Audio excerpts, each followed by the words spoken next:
Good evening, students. Today we will discuss about the dynamic memory allocation in C. Why this dynamic memory allocation is used is in order to implement our memory. It means in order to decrease or increase or to delete memory or the wastage of memory can be done by using this dynamic memory allocation. In most of the algorithm based applications such as structures, arrays, queues, stacks, everything, all these are based on the dynamic memory allocation. So when I declare a primitive data type, that is int a, so it allocates a memory of 4 bytes. It allocates a memory of 4 bytes. This 4 bytes is based on the compiler we are using. That is, if it is a 16-bit compiler, it takes the memory of 2 bytes, but if it is a 32-bit compiler, it takes the memory of 4 bytes. Okay, when I am declaring this primitive data type int a, it is giving a static memory of 4 bytes. That means it is fixed size. This is fixed size of memory. Int a means it is allocating a memory of 4 bytes, that is fixed size. This fixed size means that 4 bytes is allocated at runtime only, but the size of the integer data type cannot be changed. Similarly, if we declare an array of int array of 5 elements, here I am declaring array of 5, means here the 5 elements only can be taken in the memory. 5 elements can be allocated. Okay. In the similar way, we are also declaring a structure where structure, take it as a emp, that is the name, and this is the 5 records. So here I am able to store 5 records of emp structure. I am able to store 5 records of emp structure. So here also I am not able to take the 6th element in this array, and also here also I cannot take the 6th record to this structure. So what I am doing here, when I am declaring int array of 5 and struct emp of 5, here the size is fixed. The size is fixed. I cannot increase or decrease. I cannot delete the memory. So these all are called static memory variables. Okay, these all are called static memory variables. In order to implement that algorithm based applications that are like linked lists, queues, trees, graphs, in this type of defined data types, we want to allocate a dynamic memory location. So what the dynamic memory allocation does means, it allows you to allocate memory as much as you want. Okay, whatever the dynamic memory allocation you want to do for the specified linked list or any queue or any trees or any graphs, so you can allocate by using this dynamic memory allocation in C. So how this dynamic memory allocation is done in C language is, it is done by using this standard library.h. This library.h header file has a predefined functions used to allocate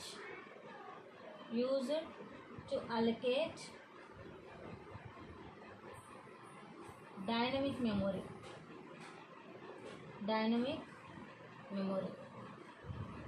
Whenever you want to define a dynamic memory to any structure or any queues or any list, you must take the standard library.h, which includes the predefined functions that are used to allocate dynamic memory allocation. So we have 4 predefined functions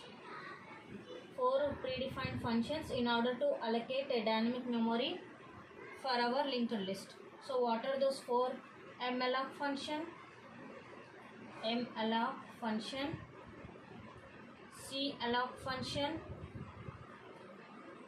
realloc function, and the last is free function. These are the 4 predefined functions that are defined in the standard library.h. If you want to declare any dynamic memory allocation to a structure or any linked list, you have to take the help of these functions which are there in the standard library.h. So for what this malloc function will do, it allocates memory, it allocates memory to structures. By using this malloc function, we can allocate memory to a structures. Okay, by using this alloc function, it allocates memory to arrays. Next, realloc function increases or decreases of an arrays. And the last is free function, that is deleting the memory. So these are the 4 important functions that has to be used when you want to allocate a dynamic. The alloc function is used to allocate memory to arrays, and realloc function will increase or decrease of an array. Okay, and then the last is free, deleting the memory. Okay, these are the 4 predefined functions that are defined in the standard library.h. By using the standard library.h header file, we can allocate a dynamic memory to a structure variable or any int variable or any array variable. So we'll see how the dynamic memory can be allocated to structures using this malloc function. Function used to allocate memory to structures. Okay, used to allocate memory to structures. So what is the prototype used to define a memory allocation by using this malloc function? So malloc, it takes a single argument, that is size underscore t and then size. This is an unsigned integer, and this malloc function returns a void asterisk, that is a void type of asterisk. Here this void asterisk is called as generic operator. So in order to allocate any memory allocation, the pointers plays an important role.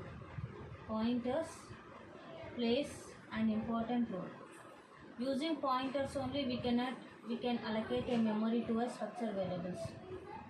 Remember this, pointer plays an important role in allocating the memory dynamically. So pointer plays an important role in allocating memory to any structures, arrays or anything.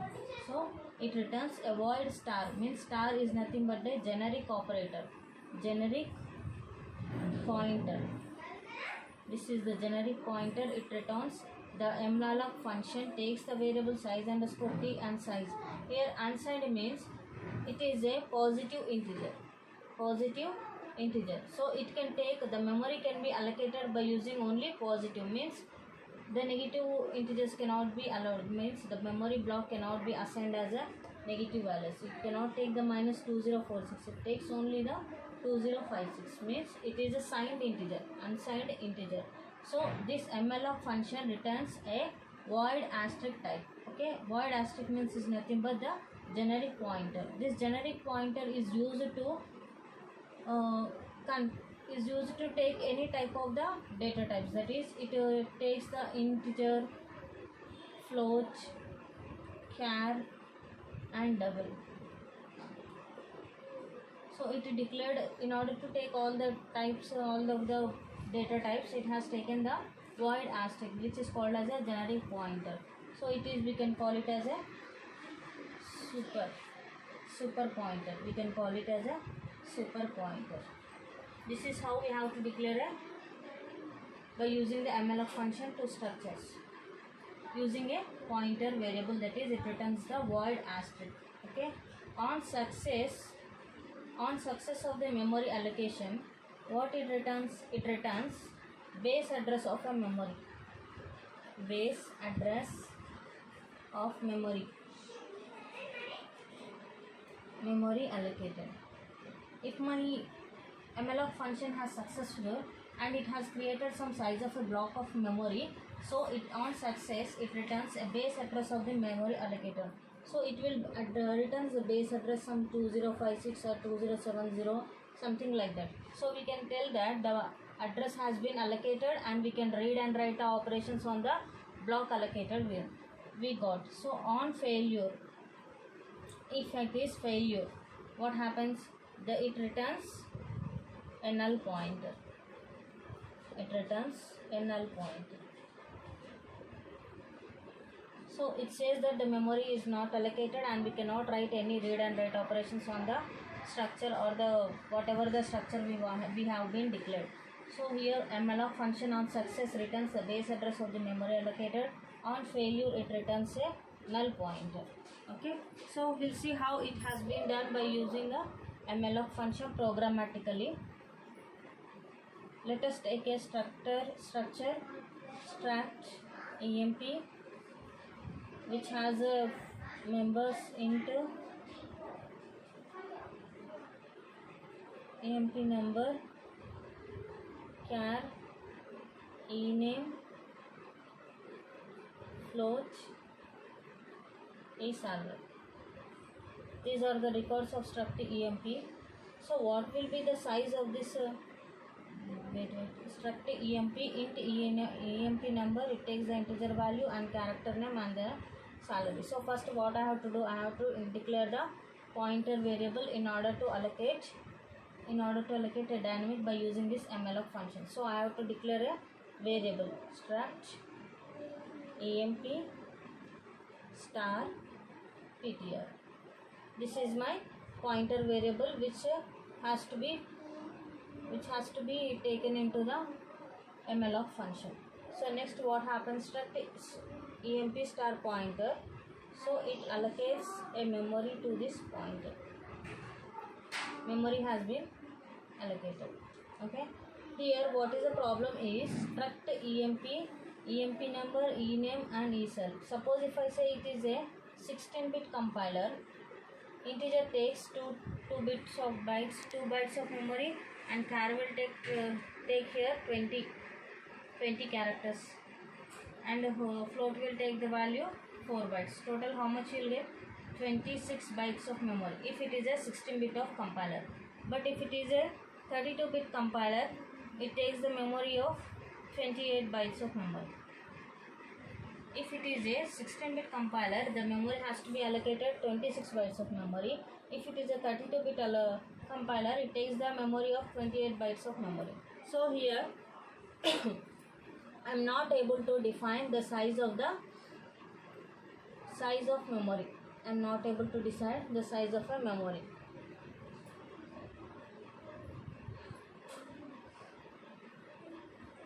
In order to know the size of a memory, I am using malloc of size of struct emp. Size of struct emp. So instead of declaring my size underscore t, that is the integer value, but I am not confirmed of how much size I have to be declared. So I am taking directly the size of function. This size of function will take the automatically whatever the how much type that is, it is 26 bytes or 28 bytes, it will declare based on the compiler. So directly it takes the size of the structure emp. So by using this size of function, directly the compiler will take the 26 bytes or 28 bytes of memory has to be allocated. Okay, this ptr, take here this ptr is equal. So it has to be, suppose my memory base address starts from 2046, then it is 2050, if it is 2070, here it is e number, esal, ename and then esalver. Okay, from here to here it has 4 bytes and from here to here 20 bytes and the float has 4 bytes, that is 2074. Okay, like this the memory is been allocated. So what happens here, when I am taking the star pointer on success of the memory, what happens on success of the memory, it returns the base address of memory allocated. Okay, this is the 2046 is the base address has to be return to the pointer.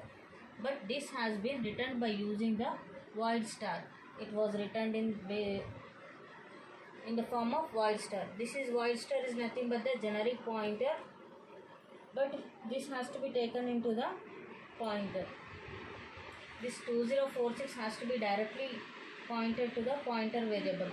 If it is there will be no problem, but it is returning in the form of void asterisk. So in order to have this void asterisk into this 2046, we need to take a type conversion, that is typecasting. Here we have to use the typecasting process. Whatever the structure it may be, we have to take the type conversion. Means I am converting it into struct emp star.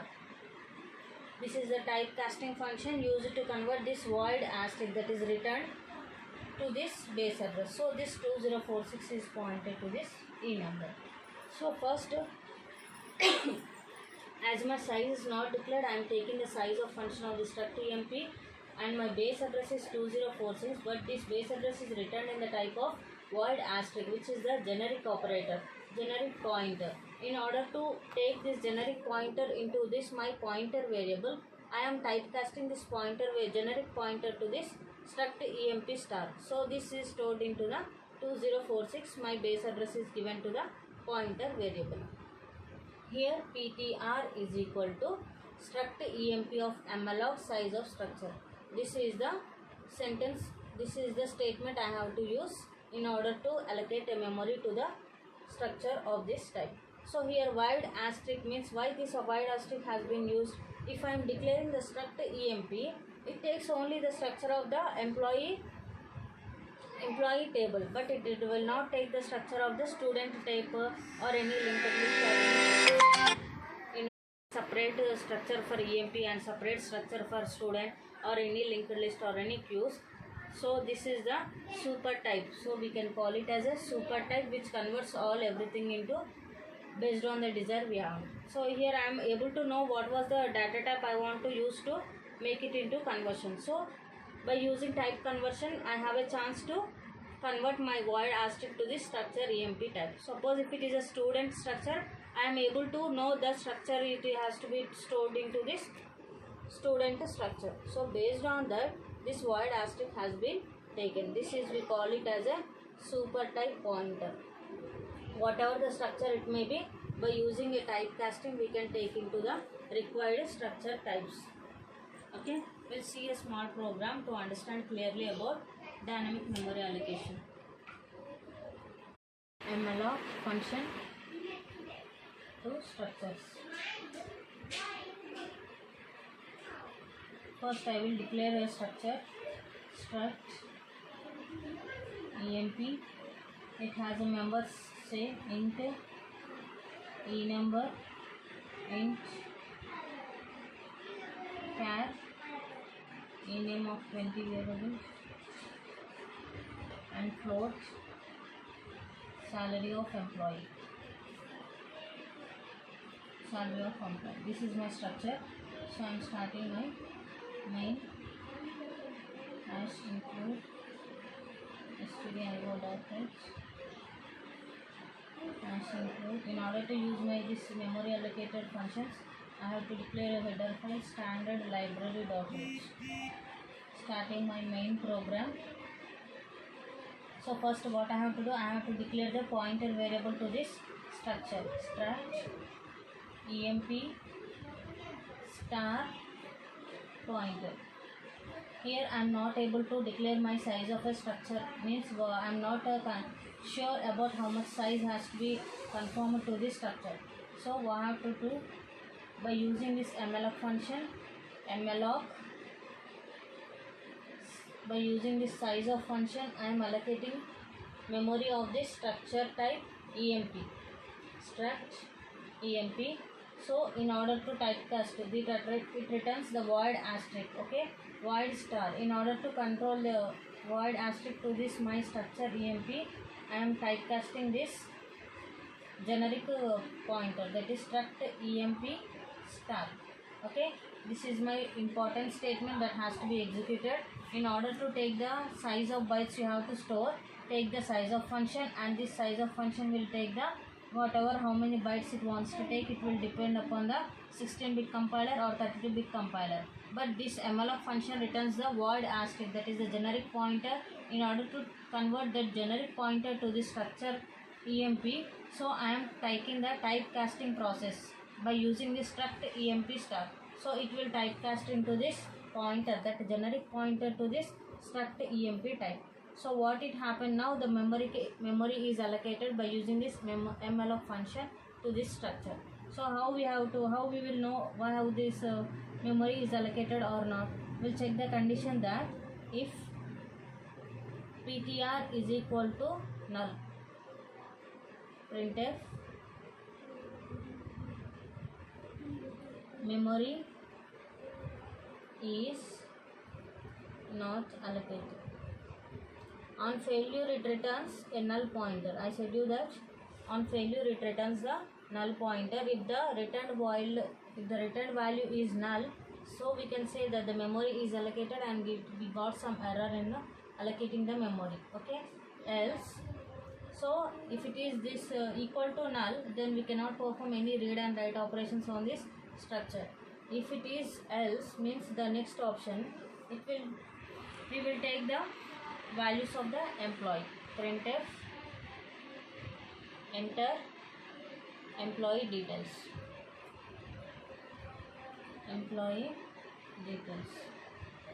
So how we have to read?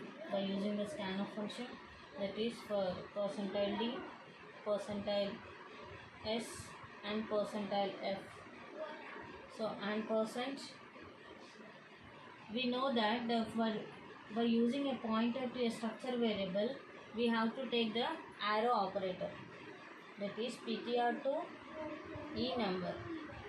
To point any normal variables to the structure, we use a dot operator, but to point these pointer variables, we use arrow operator. We already discussed this in previous classes, so you have to remember that we have to use here arrow operator in order to indicate the star point, means the pointer variable to this structure. Okay, then next ptr ename comma and %ptr to esal. Okay, it takes the values and then it will print the values. Printf %d is equal to enumber, %s is equal to ename, %f is equal to esal, enumber, ename and esal. This is my program which allocates my memory using a malloc function. First it will take the structure of the variable by using the size of type, and it will typecast by using struct emp star from generic pointer to the structure type. Then it will check if it is null, the memory is not allocated and we cannot take read and write operations. But if the memory is allocated, it returns some base address, that is 2056 or any 2070. On success, it returns the base address of a memory allocated. So based on this memory allocated, we can write the read and write operations. If the memory is allocated, we will ask you to enter the employee details and it will take the employee details. Here we are using the arrow operator since we are pointing this pointer variable to the structure variable. So here I am using the arrow operator. I am printing those values. Okay, understood? Here malloc function will take size of a structure and it will typecast struct emp. Okay, this is how we have to declare memory to the structures by using the malloc function. Tomorrow we will continue with the next 3 types of memory allocations.